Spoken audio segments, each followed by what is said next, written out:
Assalamualaikum warahmatullahi wabarakatuh. Perkenalkan, nama saya Muhammad Putra Ramadan dari kelas 11 TKJC. Kali ini saya akan mempresentasikan tentang komunikasi audio video. Yang pertama, pengertian komunikasi audio video.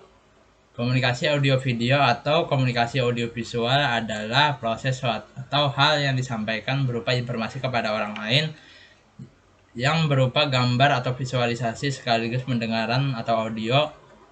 Oleh karena itu, komunikasi ini mengendalikan penglihatan dan juga pendengaran. Contohnya adalah televisi dan lain sebagainya. Yang kedua, sistem analog dan sistem digital. Satu, pengertian analog. Analog adalah sebutan dari sebuah sinyal yang mempunyai bentuk gelombang dengan cara kerja yang berkelanjutan.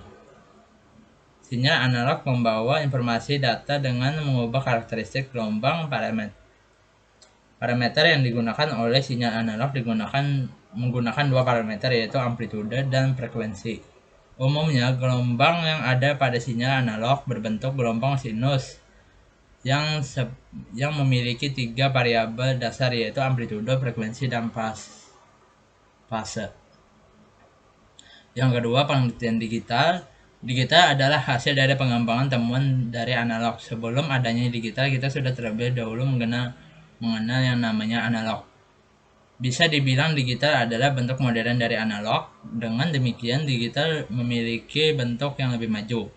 Digital adalah sinyal data yang dalam bentuk pulsa yang dapat mengalami perubahan secara mendadak atau tiba-tiba.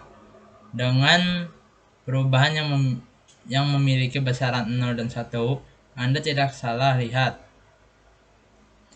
Memang benar, besaran yang ada di perubahan yang ada pada sebuah sinyal digital memang hanya 0 dan 1. Tapi kedua-duanya perubahan tersebut dapat mengubah hal yang besar. Selanjutnya, ini ada gambar contoh sinyal analog dan digital. Selanjutnya, 3. Perbedaan dan penjelasan NTSC, PAL, dan SCAM. Yang pertama, PAL atau Phase Attenuation Line. PAL adalah sebuah encoding warna yang digunakan dalam televisi broadcast. PAL adalah singkatan dari Pulse Alternating Line, digunakan untuk garis alternasi fase. PAL terdiri dari 625 baris dan ditayangkan sebanyak 25 frame dalam 1 detik atau yang kita kenal sebagai fps. Sistem ini digunakan di seluruh dunia kecuali kebanyakan di dunia Amerika, karena di Amerika sudah menggunakan sistem NTSC. Sistem broadcast PAL dikembangkan di Jerman oleh Waterbridge pada tahun 1967. PAL termasuk standar kedua dalam pertelevisian broadcast. Dasar dari PAL dan NTSC sebenarnya sama, hanya berbeda pada frekuensi IF-nya saja. Pada PAL menempatkan IF-nya pada frekuensi 4.4.361.875 MHz, sedangkan NTSC menempatkan IFC-nya pada 3.5.795.45 MHz. Nama PAL atau Phase Attenuating Line diambil karena setiap sinyal video yang dikirimkan dalam keadaan terbalik pada masing-masing garisnya secara otomatis akan mengkoreksi error yang terjadi pada sistem transmisi. Yang kedua, NTSC atau National Television System Community. Sistem NTSC banyak digunakan di negara Amerika, Jepang, Korea Selatan, Taiwan, dan masih banyak negara lainnya, serta beberapa bagian Asia Timur. Namanya diambil dari National Television System Committee, badan industri pembuatan standar yang menciptakannya. Pada awal penciptaannya, NTSC tahun 1941 masih berbentuk hitam putih. NTSC dikembangkan pada tahun 1950 yang mendefinisikan standar video yang dibuat sampai 525 garis scan horizontal setiap 1/30 detik, menempatkan IFC-nya pada 3.58 MHz sehingga penempatan soundnya berada pada 4.5 MHz. Berikutnya adalah scam. Scam dan bahasa Perancis tertulis scam adalah sequential colored memory, adalah sistem televisi analog pertama kali digunakan di Perancis. Scam merupakan sistem pemancar pertama kali dalam sejarah pertelevisian Eropa. Scam berbeda dengan metode sistem pewarnaan lainnya karena satu, scam menggunakan modulasi frekuensi untuk mengkode sinyal warna. Yang kedua, di samping mentransmisikan informasi merah dan biru secara bersamaan dan menggunakan informasi tentang warna dalam waktu yang hampir bersamaan pula, hal ini tidak memungkinkan bagi sistem scam. Hal ini membutuhkan waktu delay, makanya dibutuhkan sebuah memori analog untuk menyimpan informasi warna dan mengeluarkan secara bersamaan pada layar televisi pada waktu yang ditentukan. Selanjutnya, penjelasan yang keempat, penjelasan video teks dan video IP. Yang kesatu, video IP. Video IP merupakan video yang dilewatkan melalui IP pada saat video IP dipancarkan pada publik. Terdapat tiga kategori yaitu dapat melalui satelit, melalui kabel, dan melalui IP atau format radio analog. Kategori pertama yaitu memancarkan video dari satu sumber ke berbagai tujuan. Pemancar kategori ini terjadwal, sedangnya pemancar lewat IP multicast kepada pengguna jaringan bisa secara langsung atau rekaman.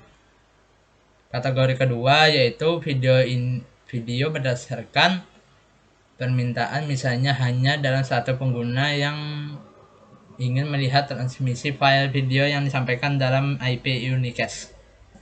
Video ini biasanya telah direkam sebelum dan disimpan di server. Kategori ketiga adalah sebuah konferensi video interaktif yang bisa berlangsung antara dua atau lebih pengguna. Karena ini adalah tipe video yang kompleks dan dibutuhkan baik transmisi IP unicast bahkan di beberapa kasus multicast tergantung skenario masing-masing. Berikutnya yang kedua, video teks. Video teks merupakan istilah yang dibuat ITU untuk menjelaskan peralatan televisi yang digunakan untuk menampilkan data berbasis komputer, baik dikirim lewat telepon atau lewat kanal pemancar.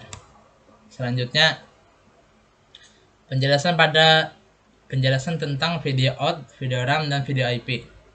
Video IP. Video IP adalah sebuah video yang dilewatkan melalui IP. Ada tiga kategori, yaitu pada saat mereka sudah dipancarkan pada publik, baik lewat satelit, melalui kabel, dan melalui IP atau format radio analog.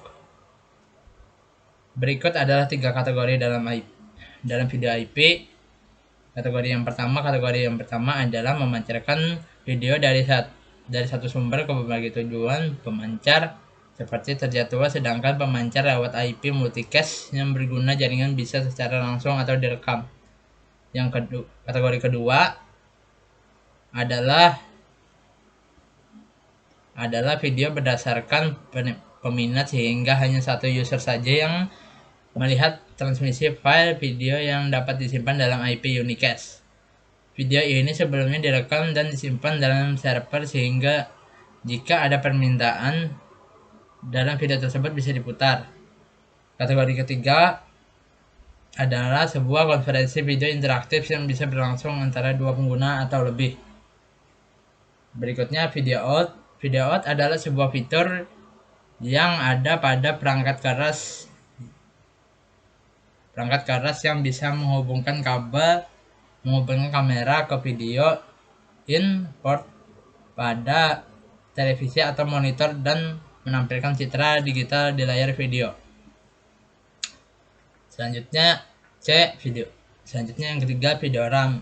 Video RAM atau biasanya disingkat dengan VRAM adalah tipe spesial dari DRAM yang memungkinkan akses direct high speed memory melalui sirkuit video. Mungkin itu saja yang dapat saya sampaikan. Apabila ada kekurangan atau kesalahan mohon dimaafkan. Saya izin pamit. Terima kasih. Wassalamualaikum warahmatullahi wabarakatuh.